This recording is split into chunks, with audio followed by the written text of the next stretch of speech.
morning, everybody. I'm Paul Diebold with the Irvington Historical Society. This is our 11th, 12th, I don't know, I've lost count, Facebook Live, Stroll and Learn. Today we're at the original business district in historic Irvington.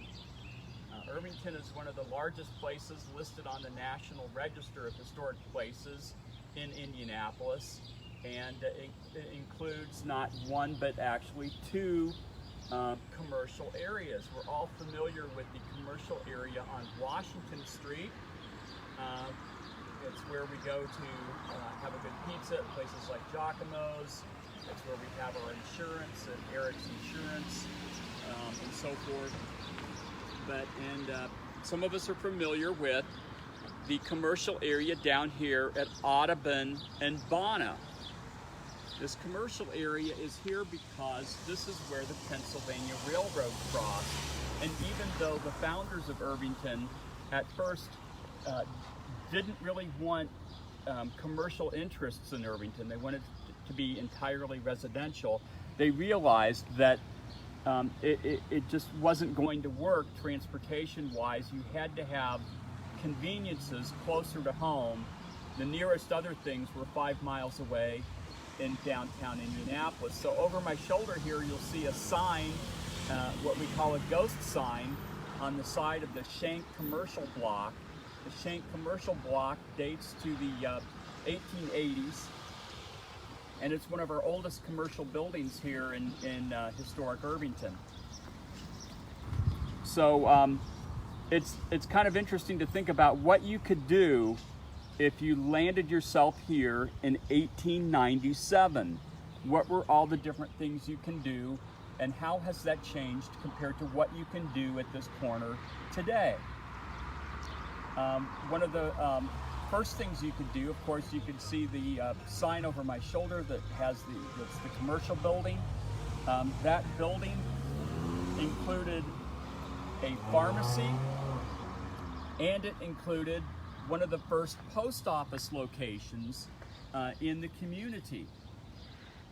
So right there, you could go to the pharmacy, go to the post office, and you'll notice the sign. At a later point, this building had dry goods in it.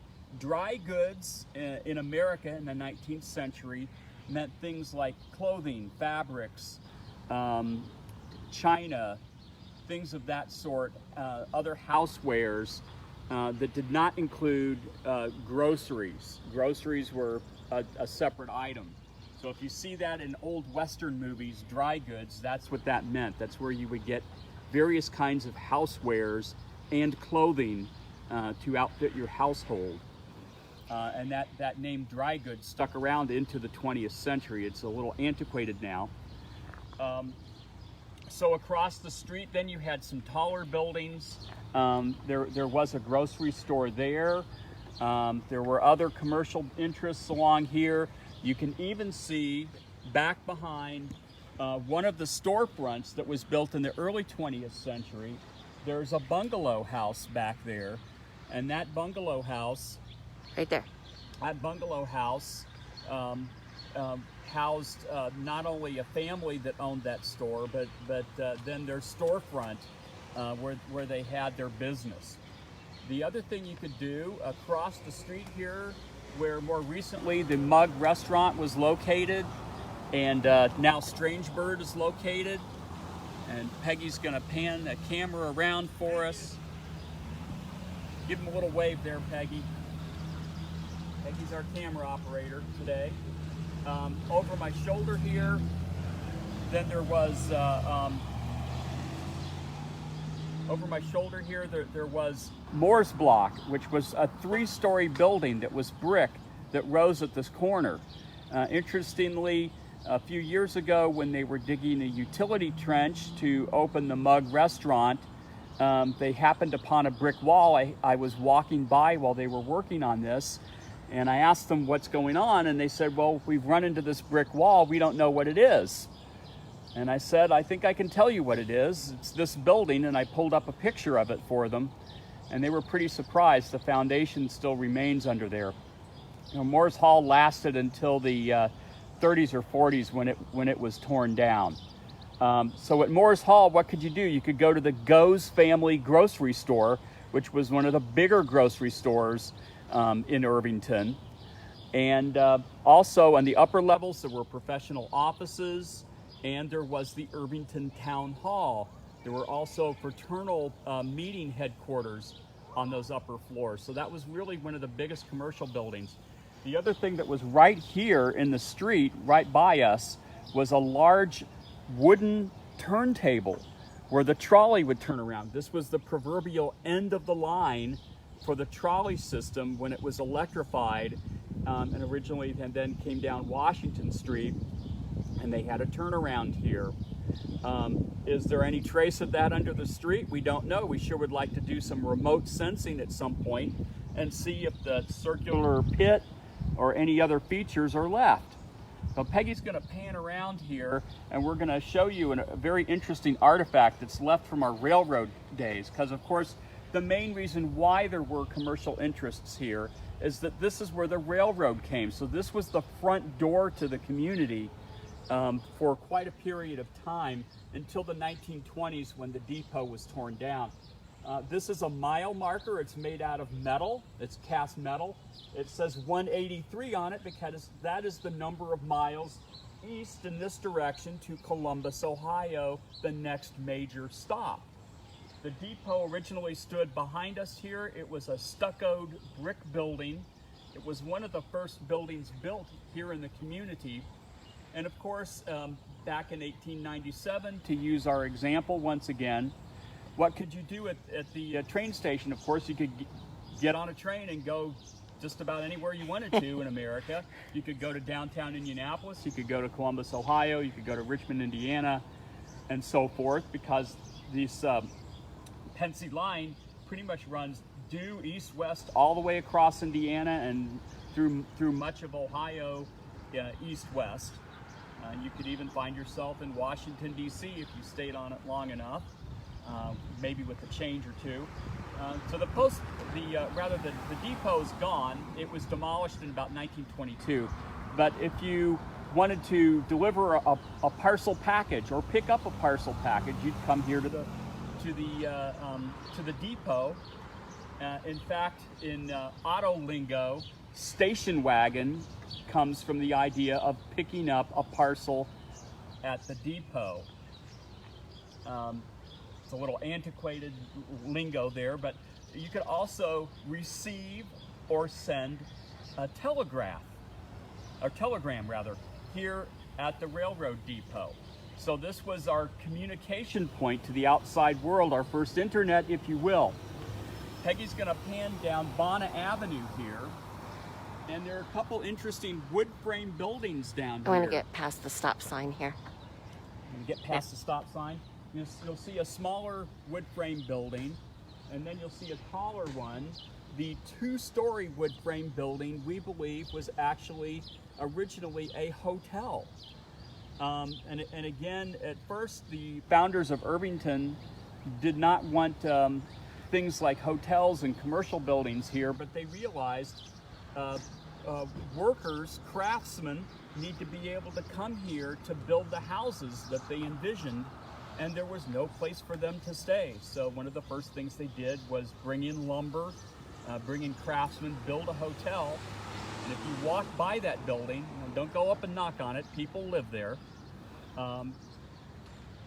If you walk by that building, you'll see that it's very long, so it probably could house a good number of people.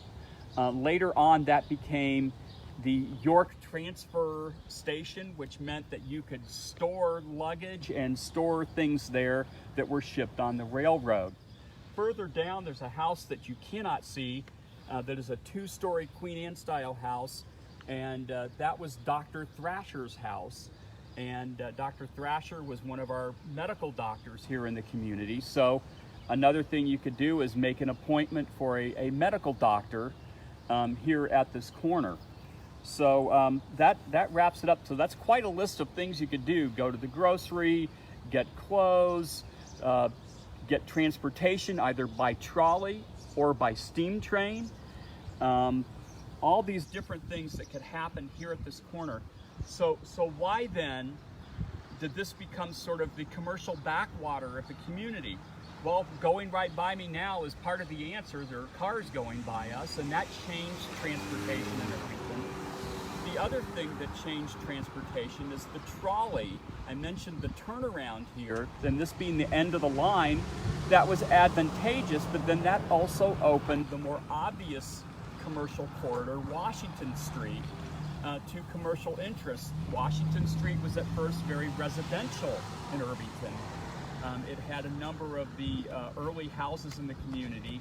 A number of those houses still survive, but the major corners at Ritter and Audubon and so forth, they have commercial buildings that date from the 19-teens, 20s, and 30s, when the trolley became the dominant mode of transportation, and those stops became more important.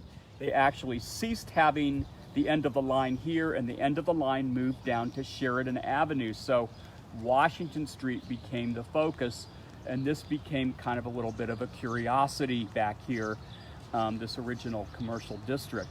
But now we have a lot of interesting things. If you were to find yourself here today, as we are, what are the things you could do? There's a new leather shop that's opened here, which is very exciting, one of our new businesses. And there are various... Magic Candle.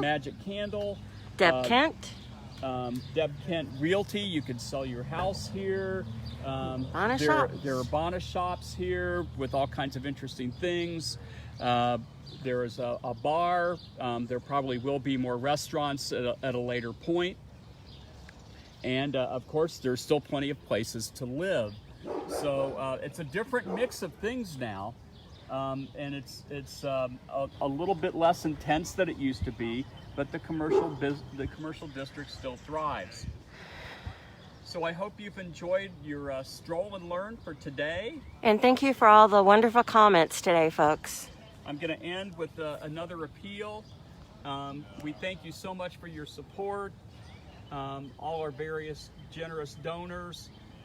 If you can make a small donation by going to this website. Oh yeah, Black Acre. We forgot about Black Acre. It. Sorry.